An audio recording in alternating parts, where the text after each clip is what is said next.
Good evening. For some, what I'm going to say will sound like heresy. For others, it will feel like relief. For still others, it may be the missing key you have been praying for without words. Just a silent ache that has been with you in the night hours when the house is quiet and the mind is weary of managing itself. Now let us be plain. Positive thinking is still thinking. It is polishing the same instrument that has been making noise in you all day. It is mental management. It may exchange dark clouds for bright ones, but it does not still the weather.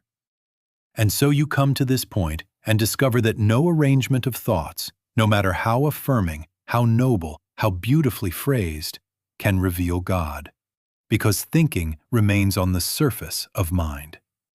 Peace is not a successful thought. It is the presence revealed when thought subsides. I am not here to found a new movement, to gather a following, or to add one more set of rules to the already burdened conscience. There are no memberships, and no one can join it. The only bond here, if there is a bond at all, is a spiritual bond, verified only in your consciousness. If what you hear tonight is not made flesh in your experience, if it does not bring you to the hush of inner assurance, then for you it is merely words and should be laid aside without guilt. Blessings cannot be inflicted upon you. They are received as you consent within yourself to be taught of God. Underneath the habit of trying to think better is an honest hunger. You would not be here if there were not, somewhere within, a holy dissatisfaction with the endless argument of the mind. You have discovered, perhaps painfully, that inspiration at 10 a.m. can be doubt at 3 p.m., and that a stack of bright thoughts cannot outlast one strong wind of fear. The ache is not for improved thoughts. The ache is for the presence that remains when thoughts settle, the life that is before a thought arises, the I that simply is, through which the Father's own peace flows. I and the Father are one, not as a phrase to repeat, but as a state to be known. If you came for peace, you will not find it by out-arguing your mind or dressing it in new costumes. You will find it by discovering what you are before the argument begins. And I say that gently and with all the love I know how to hold, because freedom is hard to win and harder to retain if we insist on keeping the throne in the mind. Tonight, we are not going to fight thoughts, and we are not going to flatter them. We are simply going to begin to notice that the source of peace is not in them at all. So take a breath, not as a trick, but as a signal to yourself that you have permission to stop improving for a few minutes. Let every belief about how peace should arrive stand aside. We are not adding to your beliefs. We are yielding to presence. If you can accept that much, that peace is not achieved but revealed, you have already stepped out of the storm's reach and into a quiet that does not come and go with the weather of the mind. Now let us look at the trap, gently, because it is a holy thing to see where we have been giving devotion without even knowing it. The mechanism is simple. If I can just hold the right thought, I will be safe. Do you see what happens with that? The mind is made the savior. The throne remains in the head. You become the keeper of your own security by vigilance, by rehearsing the bright sentence, by pushing away the dark one. And so, without malice, with much sincerity, you replace God with mental effort, and you call it spirituality because the words are noble. But the government of your life is still mental, not divine. You already know this pattern in worldly dress. A new car brings a lift. 6 months later, it is only transportation, and the ache asks for an upgrade. A new romance is fireworks. Then the ordinary days return, and the heart hunts again. A promotion, a house, a diet, each one is a wave that rises and falls. Now hear this. The same pattern hides in spiritual language. A new affirmation brightens the morning, At 3 in the afternoon, the same fear returns with a changed mask. A new book, a fresh technique, a 40-day plan, each gives a lovely bump. Then the old unease knocks from another angle. It is the same beggar in a new coat. I am not speaking cynically, and I am not asking you to think negatively, heaven forbid. The issue is not plus or minus. The issue is that both plus and minus are the same coin of mental life, the realm of duality. On that level, you are always balancing, managing, fending, improving. On that level, peace is a condition you hold, not a presence that holds you.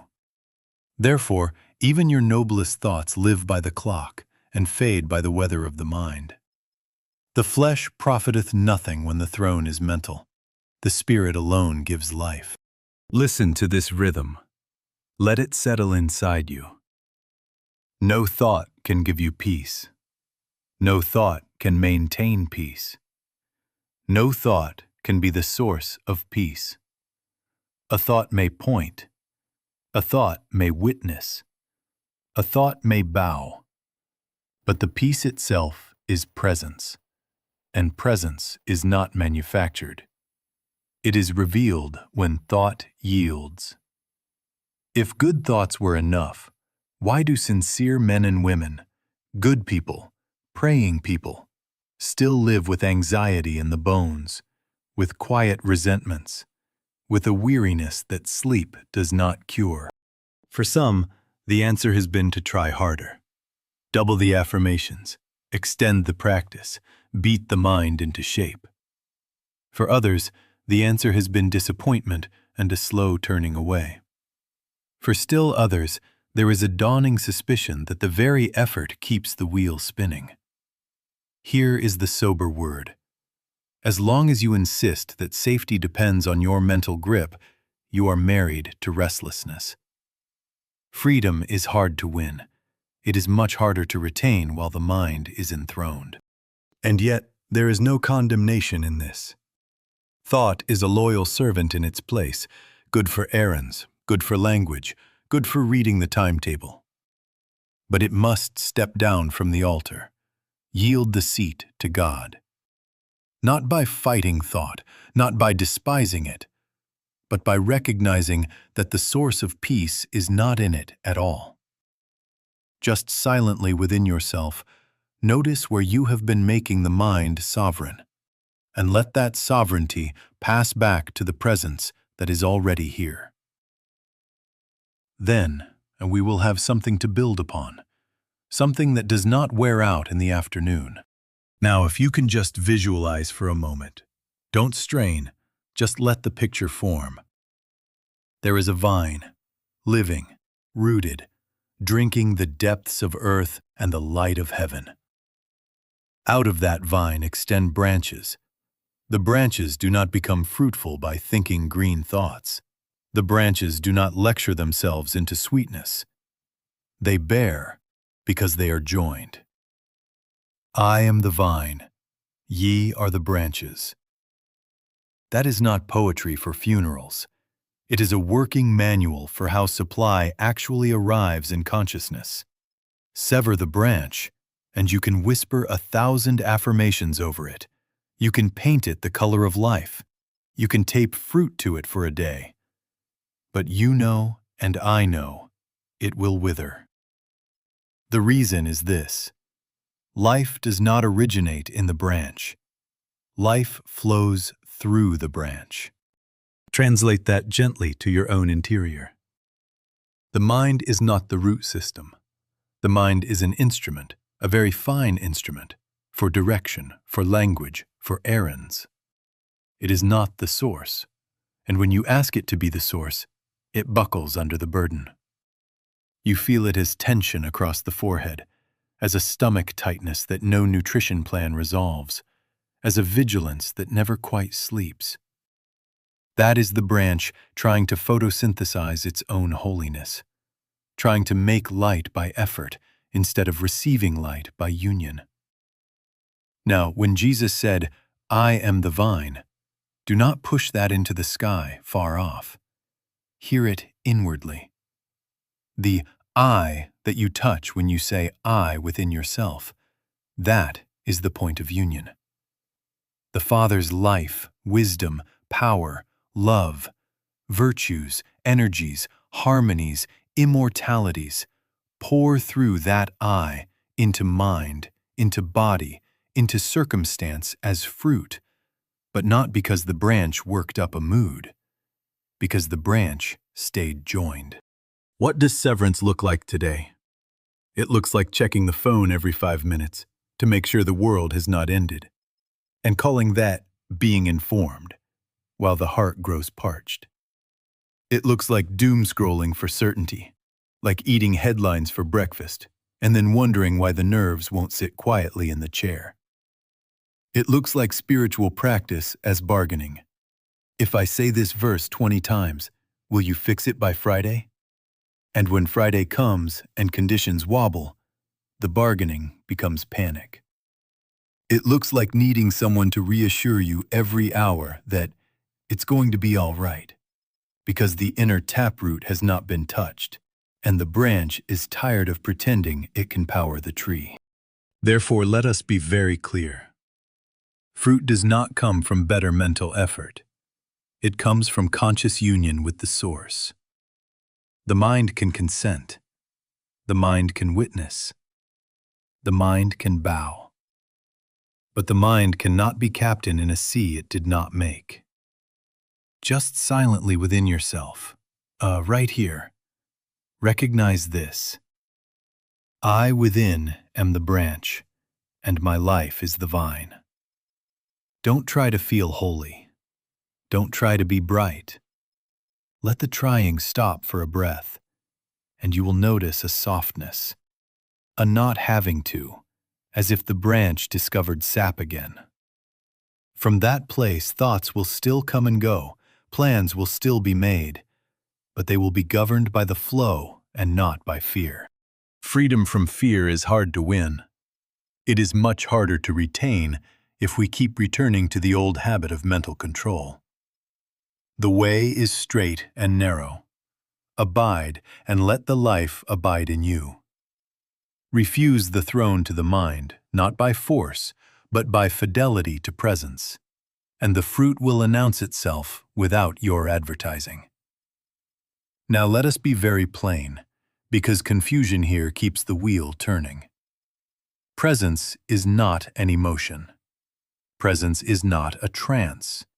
Presence is not a high vibration that you work up like steam.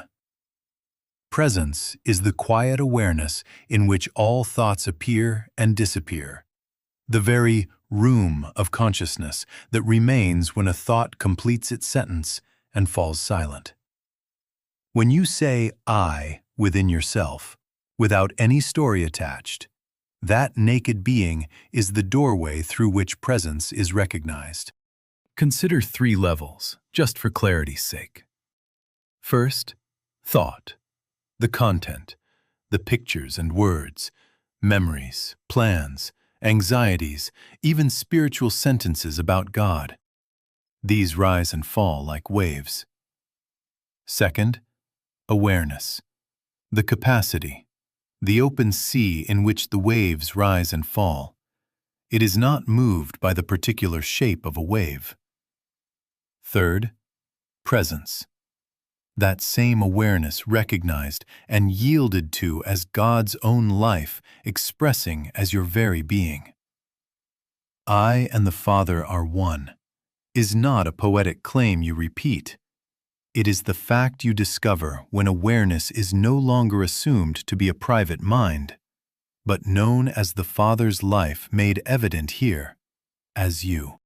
Now, the reason this matters is simple. If you remain on the level of thought, your peace depends on the weather of thought. If you sink back into mere awareness without recognition of its source, you may find a human calm, but it lacks authority. Presence heals because it is awareness acknowledged as divine. The Father within me, He doeth the works.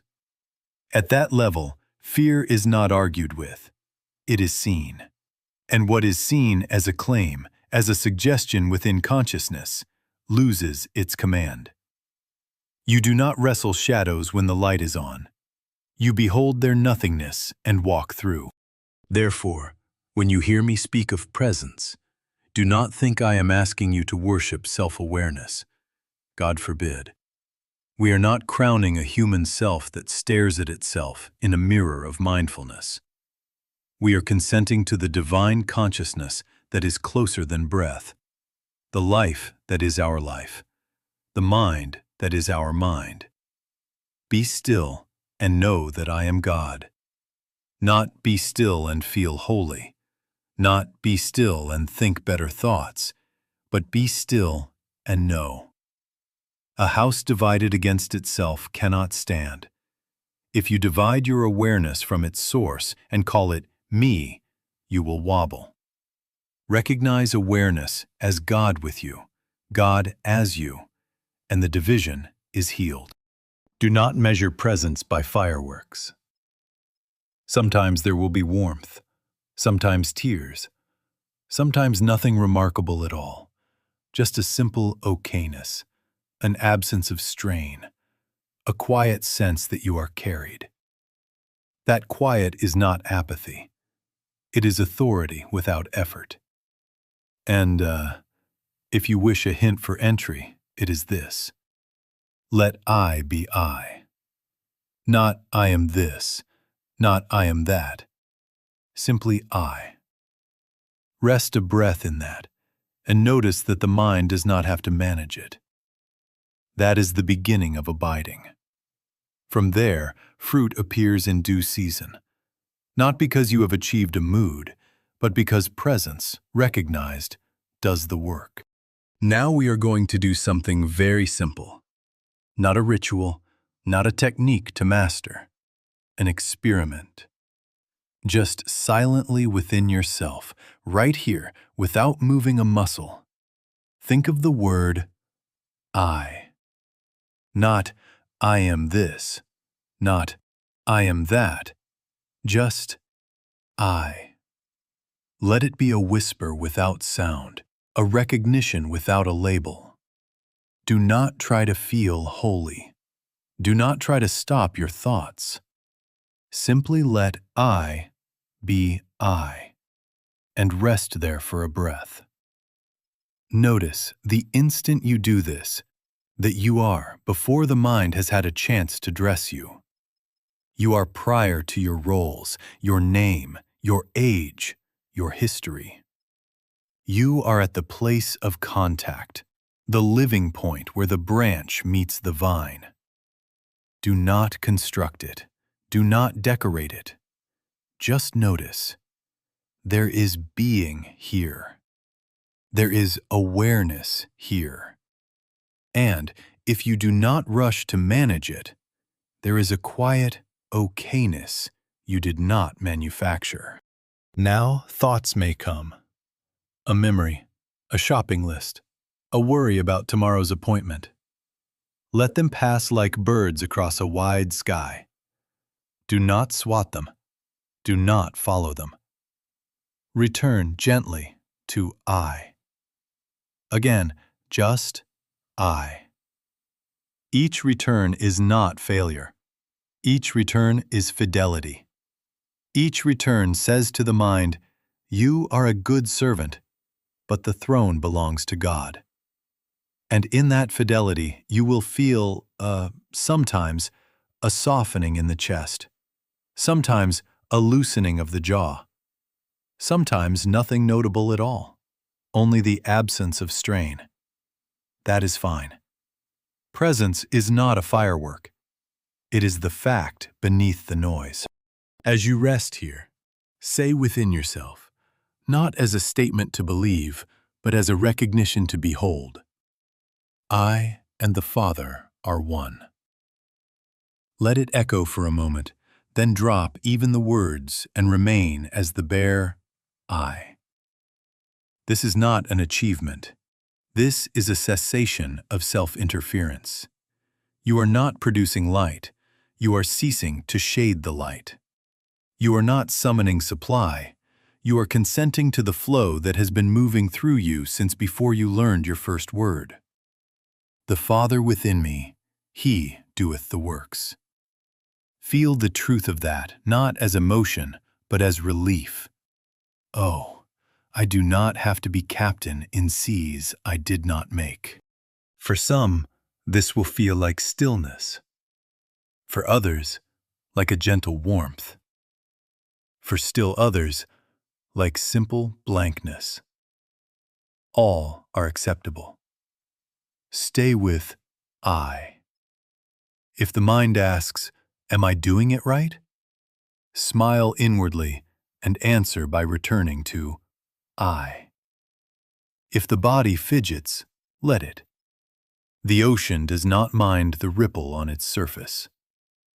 Keep your fidelity with the vine, not with the ripple.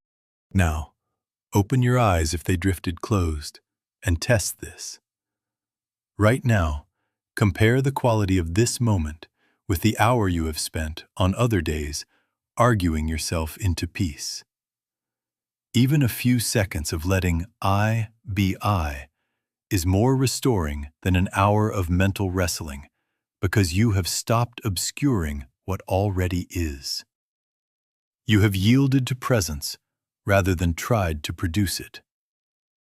Remember this doorway. Use it in the grocery line, in traffic, in the middle of a conversation. One breath of I, and the branch drinks again. Keep it simple. Keep it faithful. The fruit will tell you what this has done. Now someone will ask, and rightly, what about when the wind comes up?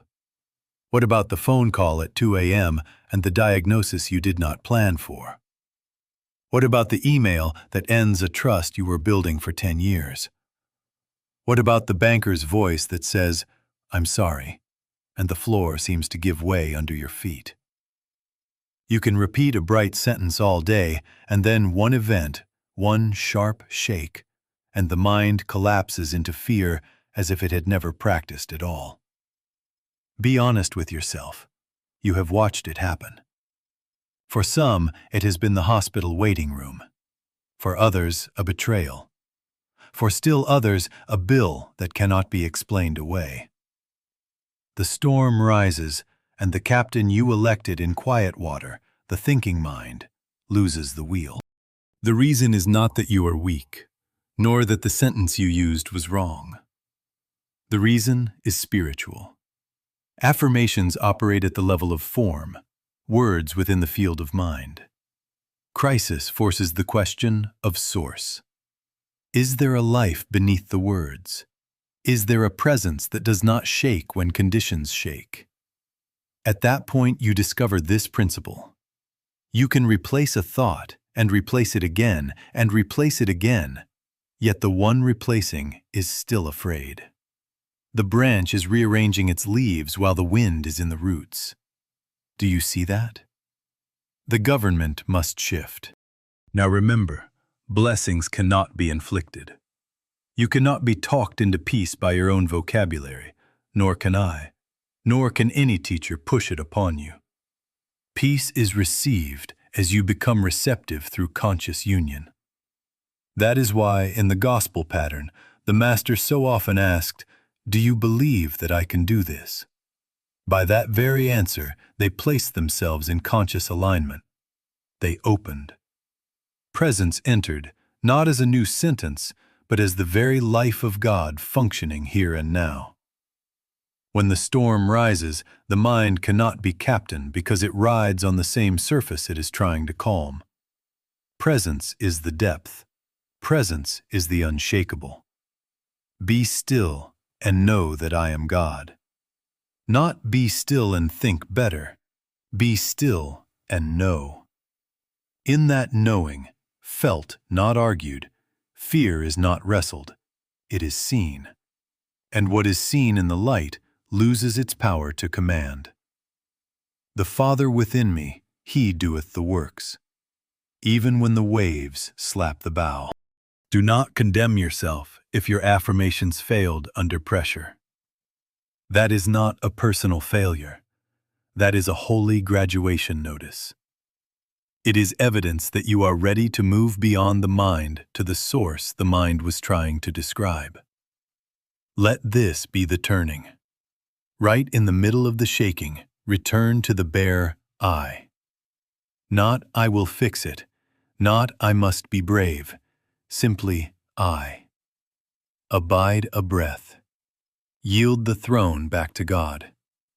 You may still make calls, sign papers, sit with a loved one through the night, but you will not be the branch trying to be the vine. You will be carried by the life that is never in crisis. And when the dawn comes, as it does, the peace you find will not be the survivor's relief. It will be the presence recognized, and that will hold when the next weather changes. Now comes the narrow way. Not the wide road of managing, not the thorny path of suppressing, just the simple fidelity of abiding. For some, the first impulse is to make war on thought. If I can just beat these intruders back, I will be holy. For others, the habit is to surrender to thought's first suggestion and call it realism. For still others, the clever compromise is to collect tools, add presence as one more item in the kit, so that when fear rises, you juggle affirmations, crystals, schedules, numbers, as if peace were a lock to be picked. All of that, though sincere, remains within the government of the mind. The way is not to fight and not to follow. The way is to witness. Let thoughts come, let thoughts go. Refuse to crown them or crush them. Abide as the presence in which they appear and disappear. When a wave rises, you do not become the wave, you remain the sea. When a bird crosses the sky does not swat it nor chase it. It remains itself. A house divided against itself cannot stand. If you are at war with your own mind, you have already given mind the center. If you are governed by its moods, you have already surrendered the center. The center is presence. Return there. Stay there. From there, thought is restored to its proper place. Errand runner, messenger, not master. Now, a word of caution without condemnation. Lot's wife looked back. You know that impulse. Having tasted a little stillness, the temptation is to glance back at the old securities, the checklist, the heroic effort, the bargain with God, the superstition that says, if I do X 3 times before noon, I will be safe. One backward look, then another, and soon the mind has you arranging stones again to keep the tide from coming in. Freedom is hard to win. It is much harder to retain because the mind offers 1,000 respectable detours, helpful, plausible, spiritual-sounding paths that quietly put the crown back on thought. Think of fidelity as a spiritual marriage. When you have discovered presence, do not add it to your harem of methods. Give up all others and cling to this one as you do in marriage. Not because the others are evil, but because divided allegiance dilutes authority. The vine does not give life to a branch that samples 100 roots. Stay joined. When the urge comes to, just in case, add one more charm, one more rule, one more mental squeeze. Notice the tension rise. That is your test.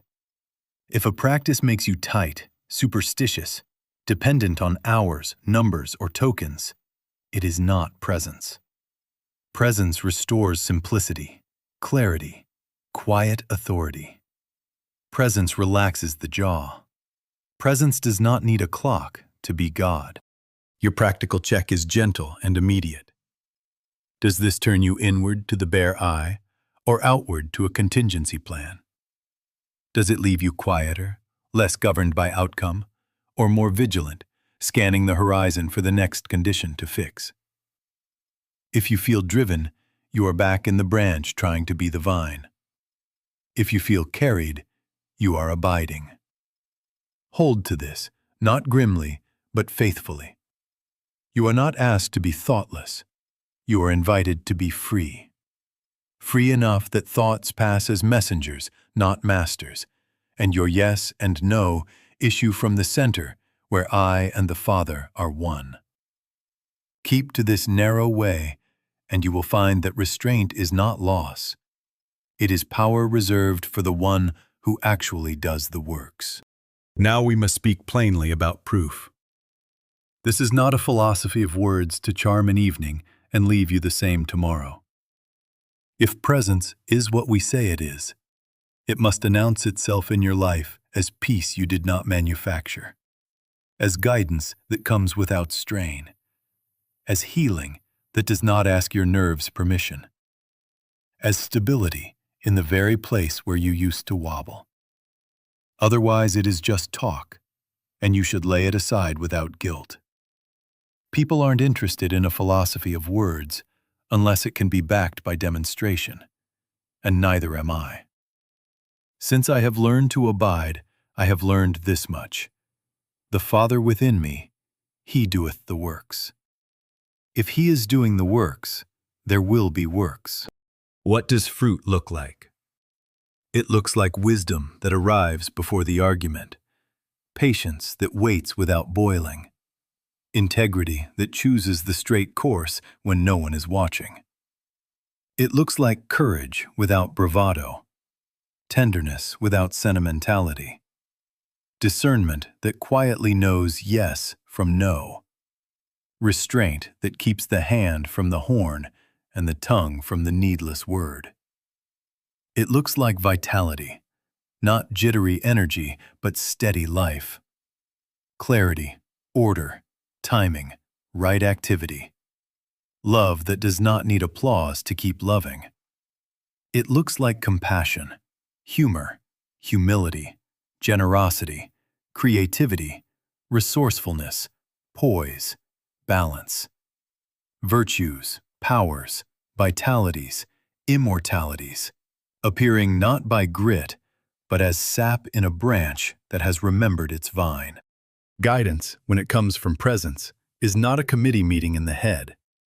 It is a quiet inner knowing, often small, sometimes surprising, always unforced. Call her now. Wait 2 days. Take the later train. Apologize and be done. It rises without debate and is accompanied by a simple okayness. For some, it will feel like a sentence. For others, like a pull in a certain direction. For still others, just the absence of push where once there was compulsion. And, when you follow it, you will find doors that do not slam, timing that seems choreographed, provisions that meet you on the road you actually walk, not the road you wrote in your planner. How will you know you are not fooling yourself?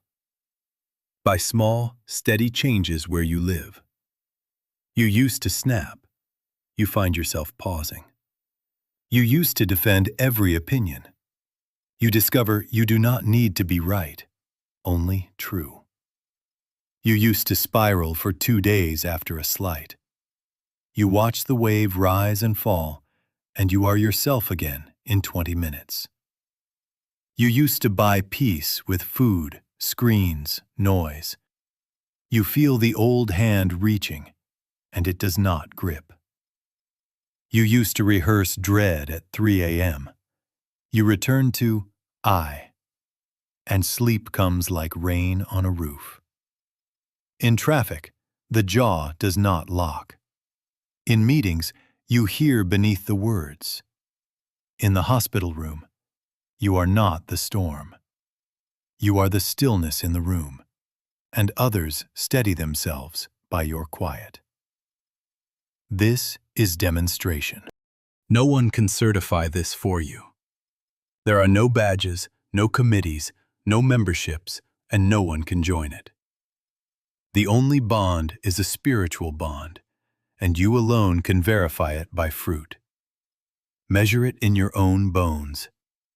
Is there more peace and less bargaining? More guidance and less forcing? More love and fewer explanations for why you cannot love. If not, do not condemn yourself. Return to abiding. Do not collect testimonies like trophies. Keep your proofs between you and God, and let those who live with you be the ones to notice first. Freedom is hard to win and harder to retain, so be faithful. Day by day, let the Father do the works, and let the fruit, quiet, steady, demonstrable, speak for the truth of what has taken the throne in you. Now comes the integration, where language becomes life. Hear this shift and let it enter you. You are not a struggling mind trying to become spiritual. You are an avenue through which the divine life expresses when you consent. The branch does not labor to become a tree. It yields to the sap and bears. I and the Father are one is not a slogan for the mirror. It is the identity of your being. For some, this recognition comes as relief, the end of pushing. For others, it feels like risk. If I stop managing, will everything fall apart? For still others, it offends the pride of self-improvement. What of my discipline, my plans? The answer in each case is the same. The Father within me, He doeth the works. Consent is the mechanism. Not resignation, not apathy. Consent. You do not force outcomes. You yield space to presence. You listen. You wait that half-breath longer before you act, and in that pause, a different government takes the chair. The personal will does not vanish. It bows. It becomes implement rather than emperor. If you can picture it for a moment, consent is like unlocking a gate you did not know you had latched from the inside. The river does not start because you approve of rivers. The flow was already present, but your latch had made a desert of a garden. Be still and know. Let the inner government replace the clenched fist of willfulness. Action will still come. Words will still be spoken. But the strain behind them will be gone. In relationships, this alters everything. Presence dissolves the itch to control, to manage impressions, to demand hourly reassurance, to rehearse speeches that prove you right. Quiet love appears, the kind that tells the truth without sharpness, that sets boundaries without drama, that apologizes without bargaining. For some, the first fruit will be silence where you used to press. For others, it will be a clean no where you used to accommodate from fear. For still others, it will be the courage to say, I was wrong, and to be done. You will notice that you do not play puppet master. You do not take responsibility for another's weather. You stand as the stillness in the room, and strangely, conversations straighten themselves without your invisible strings. In work and provision, the same law governs. The anxious rehearsal, the 100 mental run-throughs before the meeting, the 3 a.m. budgeting of disasters begins to loosen. Supply arrives as right activity, right ideas, right timing, right contacts. Because the branch is joined and the vine is faithful. Take no thought for your life does not mean be careless. It means do not enthrone care as your provider. You do the next true thing. Make the call you are given to make. Finish the task that is yours, and discover that opportunities meet you on the road you actually walk. Emails find their words. Projects find their sequence. Money comes by right channels without your selling your peace to get it. And if a door closes, peace does not close with it. Another door opens without your pounding. And when the Spirit comes upon you in the middle of an ordinary day, you will forget your rehearsed speech. Something wiser speaks through you. In the office, with the child, at the kitchen sink, on the telephone. You hear yourself say the one clean sentence you had not prepared, and the room changes. When I'm on a platform and the Spirit comes upon me, I forget everything else. The message flows. So with you. You will wonder after, oh, where did the time go? That is God-governed living. Presence doing the works while you consent and cooperate. Freedom is hard to win.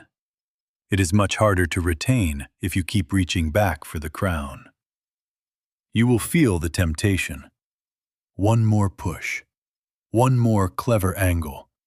One more little pressure to guarantee the outcome.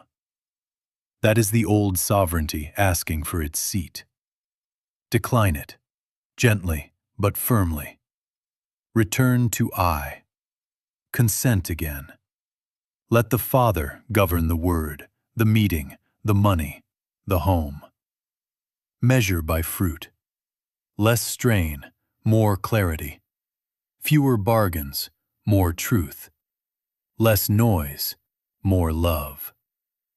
The transformation is not improved willpower. It is a God-governed life revealed through yielded presence. Keep to that, and the works will announce the worker. Now, for the week before us, let us keep it very simple. No memberships, and no one can join it. No vows, no badges, no chart on the refrigerator. The only bond is a spiritual bond, and that is made privately, silently, 2 or 3 times a day by returning to the bare sense of I. For some, this will be morning, noon, and before sleep. For others, just after breakfast and as the sun goes down. For still others, a walk at lunch and a quiet chair at night. The hour does not matter. The faithfulness does. Here's the way. Wherever you are, at a desk, on a train, in a parked car, pause. Breathe naturally. Feel the fact that you are alive, not as a thought about aliveness, but as the simple sense of being here. Then, without adornment, say within yourself, I. Not I am this, not I am that, simply I. Let thoughts pass like people in a station. You need not follow any of them. Rest as the awareness in which they come and go. Gently acknowledge, not as a recital, but as recognition. I and the Father are one. The Father within me, He doeth the works. Then let even those words fall away. Be still and know. 1 minute will do. 2 or 3 is a gift. If the mind runs, do not chase it and do not scold it. Return to I. Each return is fidelity. Each return places the government where it belongs. Add to this the in-the-moment reset. Before you step into a difficult conversation, before you press send on the letter that could shape a year, before you say yes or no to a request, take 10 seconds. 1 breath of I. Hand the wheel back to presence. Be still and know that I am God. Then act. You will find that words clean themselves, tones soften or strengthen as needed, and timing aligns without your squeezing. For some, the change will be immediate. For others, it will be the absence of the old tremor. For still others, it will be the surprising restraint that says, wait. And later, you will bless that wait. Hold the commitment in its right spirit. Do not use presence as one more tool to secure what the mind already decided it must have. Do not turn I into a charm for deals, diagnoses, romances, or reputations. Let presence be the way you live, and let outcomes follow the law of the vine. The branch does not demand grapes by Thursday, it abides, and fruit comes in season. If you notice yourself bargaining, If I abide, will you give me X? Smile, bow inwardly, return to I. We are not managing God. We are yielding to God. The Father within does the works, and the works announce the worker. Let us take a breath together. No performance, just a simple stillness. And then we will go. This week, keep it quiet. 2 or 3 brief returns each day and 10-second resets at the thresholds that matter. Tell no one. Make no proclamation. Keep no tally. Carry this like a small flame cupped in your hands, and let your life be the evidence. Less strain, more clarity.